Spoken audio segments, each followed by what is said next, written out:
بسم اللہ الرحمن الرحیم۔ لوح بھی تو، قلم بھی تو، تیرا وجود الکتاب۔ لوح بھی تو، قلم بھی تو، تیرا وجود الکتاب۔ گنبد آبگینہ رنگ تیرے محیط میں حباب۔ شوکت سنجر و سلیم، شوکت سنجر و سلیم، تیرے جلال کی نمود۔ فقر جنید و بایزید، تیرا جمال بے نقاب۔ صدر ذی وقار محترم پرنسپل صاحب، اساتذہ کرام اور میرے ہم مکتب ساتھیو، السلام علیکم۔ آج کی اس پروقار تقریب میں میری تقریر کا عنوان مطالعہ سیرت نبی خاتم النبیین صلی اللہ علیہ وسلم کی ضرورت و اہمیت ہے۔ سید الاولین والآخرین حضرت محمد مصطفیٰ صلی اللہ علیہ وسلم کی سیرت مبارکہ اس قدر ارفع و اعلیٰ، اکمل و اجمل، انور و اطہر ہے کہ خود رب العزت نے اسے اسوہ حسنہ قرار دے کر تمام مسلمانوں کو اس کی کامل پیروی کا حکم ارشاد فرمایا۔ یاد رہے، مسلمان کے لیے سیرت کا مطالعہ فقط ایک علمی مشغلہ نہیں بلکہ ایک اہم دینی ضرورت ہے، کیونکہ آپ خاتم النبیین صلی اللہ علیہ وسلم کی ذات مبارکہ ہی دین کا بنیادی ماخذ ہے۔ اس لیے ہر مسلمان کے لیے ضروری ہے کہ اس کے دل میں حبیب خدا صلی اللہ علیہ وسلم کی محبت ہر شے سے بڑھ کر ہو۔ محمد کی محبت، محمد کی محبت دین حق کی شرط اول ہے۔ محمد کی محبت دین حق کی شرط اول ہے، اسی میں ہو اگر خامی تو سب کچھ نامکمل ہے۔ محبت رسول صلی اللہ علیہ وسلم کے اصول اور سیرت طیبہ کے مطالعہ کو زندگی کا معمول بنا لینا چاہیے، کیونکہ جو شخص جس سے محبت کرتا ہے اس کا ذکر کثرت سے کرتا ہے۔ سیرت طیبہ کے مطالعہ میں کمال در کمال، جمال در جمال اور حسن در حسن ہے، تو جو کوئی بے مثل آقا کریم کے احوال کریم کا جتنا مطالعہ کرے گا اسی قدر محبت و عشق رسول صلی اللہ علیہ وسلم کی منازل طے کرتا جائے گا۔ سیرت طیبہ کے مطالعہ سے ہمیں زندگی گزارنے کا ڈھنگ حاصل ہوتا ہے۔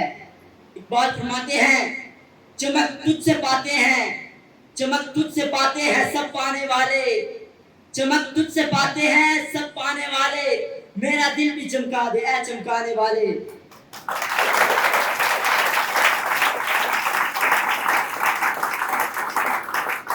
ہمیں مطالعہ سیرت کے ذریعے تنظیم وقت، ربط اہم اور صبح خیزی جیسے عوامل سیکھنے کو ملتے ہیں۔ تنظیم وقت کو اگر سیرت نبی کے اندر دیکھتے ہیں تو ہمیں وقت کی صحیح منصوبہ بندی کا سبق ملتا ہے۔ زندگی کے میدان میں انسان کی کامیابی کے لیے جو امور شرط یا سیرت رکھتے ہیں ان میں ایک منصوبہ بندی بھی ہے، جس کا مطلب ہے کیا کیا جائے، کیسے کیا جائے، کس کے ذریعے کیا جائے اور کس کی نگرانی میں کیا جائے۔ اجزاء کی منصوبہ بندی میں صرف کیا گیا 1 منٹ وہی امور کرنے کے لیے 10 منٹ بچاتا ہے۔ زندگی کے ہر معاملے میں پہلے سے سوچنا اور اس کی منصوبہ بندی کرنا نہ صرف حکمت کا حصہ بلکہ سنت نبی، سیرت نبی کا حصہ بھی ہے۔ دمادم رواں ہے جمع زندگی، دمادم رواں ہے جمع زندگی، ہر ایک شے سے پیدا رمے زندگی۔ حضور مکرم صلی اللہ علیہ وسلم کی زندگی سے یہ بات روز روشن کی طرح عیاں ہے کہ آپ خاتم النبیین صلی اللہ علیہ وسلم نے کوئی کام بھی منصوبہ بندی کے بغیر نہیں کیا، بلکہ دینی اور دنیاوی دونوں امور کو مد نظر رکھتے ہوئے منصوبہ بندی کو اپنایا۔ ہجرت مدینہ کے دوران سفر کے لیے مناسب سواری کا انتظام، غار ثور میں قیام کا فیصلہ، راشن کا بندوبست اور مشرکین اور قریش کے حالات سے باخبر رہنے کے لیے عبداللہ بن ابو بکر کو مکہ مکرمہ میں چھوڑنا، اسی طرح حدیث مبارکہ میں ضائع وقت سے بچنے کے لیے کام کی پیش کی منصوبہ بندی کی تلقین کی گئی ہے۔ جیسا کہ شجر کاری کی اہمیت کے حوالے سے رسول اکرم خاتم النبیین صلی اللہ علیہ وسلم کا ارشاد گرامی ہے، اگر قیامت کی گھڑی ہو اور تم میں سے کسی کے پاس پودا ہے اور وہ اس کو لگا سکتا ہے تو لگائے بغیر کھڑا نہ ہو۔ اقبال فرماتے ہیں، قوت عشق سے ہر پست کو بالا کر دے، دہر میں اس میں محمد سے اجالا کر دے۔ حضور مکرم صلی اللہ علیہ وسلم کی سیرت مبارکہ ہمیں اس چیز کا درس دیتی ہے کہ آپ خاتم النبیین صلی اللہ علیہ وسلم کی سیرت مبارکہ کو ہر شعبے میں مد نظر رکھنا چاہیے. آپ خاتم النبیین صلی اللہ علیہ وسلم کی سیرت مبارکہ نے آپ خاتم النبیین صلی اللہ علیہ وسلم نے زندگی کے ہر شعبے میں عملی نمونہ پیش کیا ہے. جیسا کہ کشتی کو پسند فرمایا، اور اس کی واضح مثال یہ ہے کہ آپ خاتم النبیین صلی اللہ علیہ وسلم کی عمر مبارک 50 برس تھی، اور آپ کا سامنا قبیلہ قریش کے عظیم مضبوط ترین انسان رکانہ ابن ابو یزید سے ہوا.